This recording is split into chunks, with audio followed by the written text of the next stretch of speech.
Hi, welcome to VNN. We have with us today Ambassador Praveen Verma as part of our discussion series, and today we'll be looking at this at the withdrawal of the contentious farm bills in India, the three farm bills that were supposed to usher in the second green revolution and change the entire agricultural sector and industry in India. Unfortunately, or fortunately, unfortunately rather, the bills have been now repealed, and we'll see what do you think about it, Ambassador Verma? What happened? What is behind this this sort of? Is it a regressive act by the government? Thank you, Bala, once again to have me here, and it's wonderful to talk on these subjects with you. And coming to this subject of repealing of the laws, it is a political move. Essentially, it's a political move by Prime Minister Modi, who is going to face elections in a couple of years, next year, especially in Punjab and in UP, and both these states are involved in the main protests which has happened. Well, as you said, one can talk about it as unfortunately or fortunately, depending upon which side you are on. Personally, I would again feel that it is unfortunate because the farm bills were supposed to be the bills would liberalize the Indian agricultural industry. Yes. The same thing which had happened to the Indian industries, the economic revolution which happened, reforms during the Narasimha Rao's period. This was similar, where farmers were sort of given liberty not to go through intermediaries and go directly to the big companies, could negotiate the price and keeping their market situation all into view. The three laws took into care their market situation, and this was vigorously protested by some interested lobbies, and they did it successfully. And the farmers were drawn into this dispute, and nobody could explain to them properly. One mistake I would say here that that was what happened here. There was no proper explanation. The implementation of the laws were a bit brisk, and the optics were not very good in the sense that it was rushed through the parliament, and people were not prepared for it. People had not, politicians had not prepared the people for the change. And therefore, the opportunity was there for opposition and other interested party to get into it, especially the media, the middlemen over there. Although with the Congress party and I think most of the parties in Punjab also, they've always wanted these same reforms, and the Congress had put all these same things in their manifesto. Yeah, that is true. So, most of the parties who have come to power have one stage or the other ordered for or rather proposed these amendments. And many states already have it. So these were just sort of it was a political opposition, not a reason-based opposition. My feeling would be that way. Yeah. Others feel it otherwise. But then this was a time when apparently the government felt that is being the election time. Yes. Although this protest could have gone on ad infinitum because it was withdrawn and it was not implemented under Supreme Court laws, and the stalemate was there. The farmers said first withdraw, and the government said discuss, and nothing was happening. Now with the elections in forefront, I think Modi took this step and repealed these laws so that he can fight elections on an equal term, on a terms where he is not unnecessarily bogged down by the protesters, because that would have been an unnecessary irritant for him in contesting the elections. But what if the farmers or those who are leading the protests, they do not go back home? They continue sitting on protests, asking for more demands. Like now they want a sort of MSP guarantees, and there could be more demands coming up in the near future, isn't it? Then what happens then? That would be an attempt, but now it would not sort of wash in people's eyes that one way, because now their demands have been met. They should go back. If they want to start a protest de novo, they are free to do that. Everybody is free to that, and they can find causes. But then here the responsibility will be on the farmers, and therefore the ruling party will have a lever to say that, see, they are obstructing your business of the Another problem is, will this set a precedent for future action by, say, mobs? It'll be sort of a mobocracy, isn't it? The legislative power of the parliament is being curtailed. If the parliament passes any law, tomorrow, say, 1,000 people can come and close the borders of Delhi and say, we want this law repealed. Tomorrow, another 1,000 or 2,000 people can come and say, we want all the income taxes, collection stopped. We are not going to pay income tax. Will the government allow this to happen then? No, as I told you in the beginning, the optics when this amendment was brought through was not correct, in the sense that the bills were passed through in a rush with a voice vote where there could have been legitimate discussions on it. So if you do a thing the fast track, then you have to bear the consequences of the fast track movement. If a legislation is passed through regular procedure, I don't think any party who has gone through the procedure, legislative discussions, parliamentary discussions, committee discussions, and then you pass the bill through a regular vote, nobody has a say. So I don't think it will result into mobocracy, but it will result into people learning lessons. For the government party to learn lessons that this is not done. You cannot push through a reform like this. For the opposition, yeah, this is a cost they have to pay, and they have to learn from this, because now at this point of time, the opposition is on a back foot. Because Modi has taken an appropriate moment to repeal the laws, has appealed to the people, has apologized profusely. So he will get an upper hand as far as the coming elections are concerned in terms of this strategy is concerned. The irony is that now the Congress party and its sort of youth leader Rahul Gandhi has proclaimed tomorrow as Vijay Kisan Day, so that to celebrate this victory over the government. Yeah, they can celebrate, but to what end? That is true. Yeah, of course they will claim victory. He can say he's the #1 farmer in the country. Yeah, they can claim victory. Victory is that the striking farmers have won their point. That is true, but to what end? It is a political move. To what end the politics has benefit the farmers and the parties supporting the farmers, or Modi or the big ruling government, will depend upon the elections which are coming in.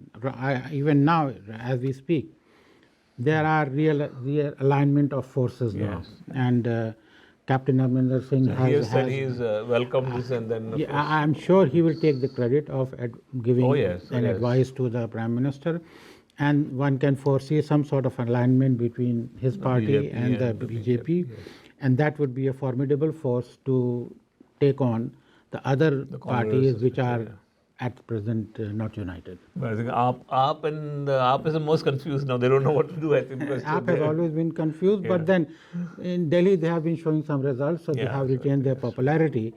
And Kejriwal, with his gimmicks, has kept himself. I think what I foresee, I think now there could be more agitations coming, say, repeal Article 370, and maybe another 1,000 people will gather outside Delhi.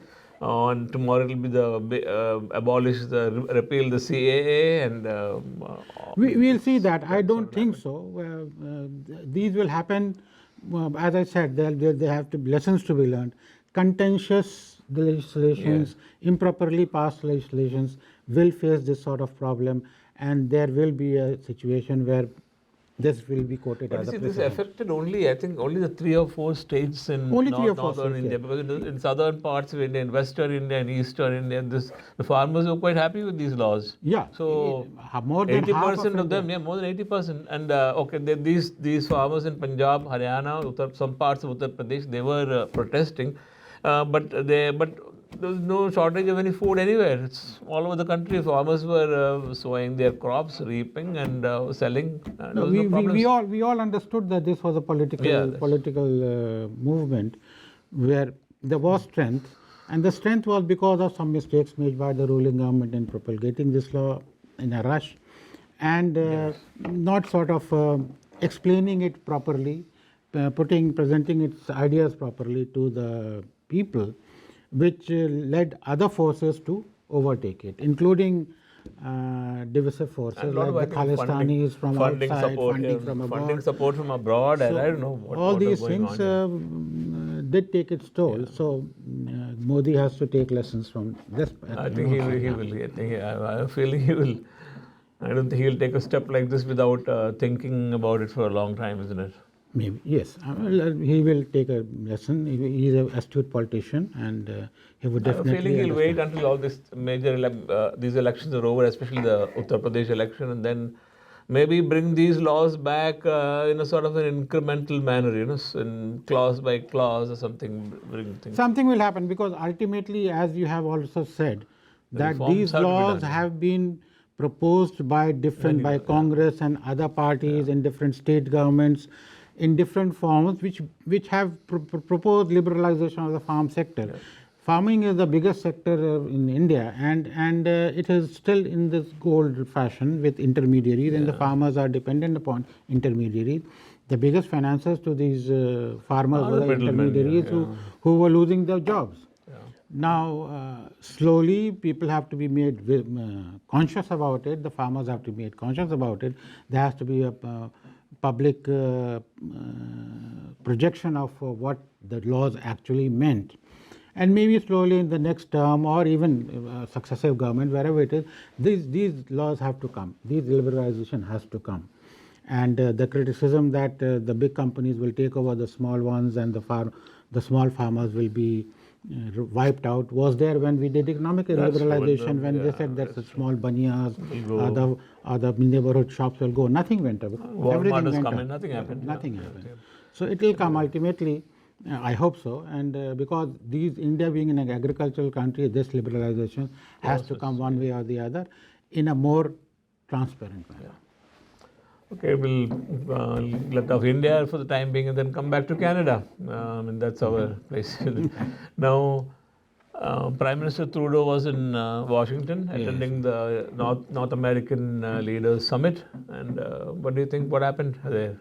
Yeah, the three amigos, as they say, they met. amigos, yeah, The amigos met, as they said, and then after the renegotiation of NAFTA, what they call is the Mexico, Canada, America agreement, or the Canada, Mexico, USA agreement. That has been sort of talked about, and they have sort of discussed various points. But one basic issue which has evolved out, nothing much has come on the media. Things have been very quiet. But what I heard yesterday was the Americans' protectionism has sort of taken front line. And there was an issue between Canada and USA about the electrical vehicles. Electrical vehicles, and I think US is already insisting that most of the American cars, the batteries and the electrical whatever utilities needed will be manufactured in the United States. While Canada and provinces like Ontario, where the auto industry is so powerful, there's an e-vehicle movement going on in Ontario. We want to make this our hub. Yeah, but Trudeau was very clear during his press briefing yesterday that the auto industry economy between USA and Canada is so interlinked, and supply chains are so interlinked that maybe one component would have crossed the Canadian border 3 or 4 times before it was finally prepared and put in. So that sort of made in USA and Canada differentiation can really not be very clearly made. But the main issue was that USA proposed to give tax rebates to Americans to American manufactured electrical vehicle, which would give an advantage to the American vehicles, and the Canadian vehicle manufacturers will lose. Once they lose, the jobs goes, and it's a vicious cycle. Both Canada and Mexico have protested this, but what do you think that the US will sort of backtrack on this policy? I have a feeling they might not. You see, the problem with America now is that Biden is facing the biggest drop in popularity for any American president who has taken over in the near past, and he has to control that. So he has to take some populist moves, which could satisfy his American population, and this is one of them. So I do not see much future in seeing in that Biden might withdraw from something. Maybe, of course, Trudeau has been insisting that they are discussing and various discussion points they will be taking up this issue of supply chain problems and distinction between American made and Canada made, with the parts being sort of mixed here and there. But however optimistic we the Canadians may be, Biden would follow his own political future and try to give some sort of benefits to the Americans. Affect Canadian industry. I mean, that's the auto industry is one of the biggest employers. Canadians are on the forefront of converting their car industry into electric industry by, I think the commitment is 2050 or 2060, where all cars produced would be electrical. So that way, if this happens, it will be a great setback for that target and larger term climate change, because all the targets have to be met. The zero emission, of course, has gone out for a 6 because people didn't agree on COP26. Somebody said 2050. The agreement itself, the final communique says around mid-century. I think Modi said 2070. So there have been different targets over there. But if these things, protectionism starts, then this will be another hit to the Canadian attempt to.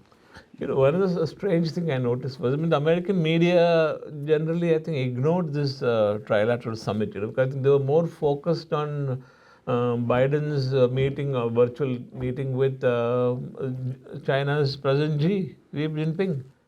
I mean, that is always, I think that media, and I think the general population or the general political circle in the US is now, I think, focused only on China, but the US is losing its position in the world. Position, and, you would be the better judge to that's what I feel. I mean, I think that's what is occupying, I think, mind of most American thinkers. Well, you see, sitting here in Canada, we think that we occupy a position, important place in the American psyche, which is not true. When it's if in Biden's mind, it is another country which is a small country. The economy is much smaller.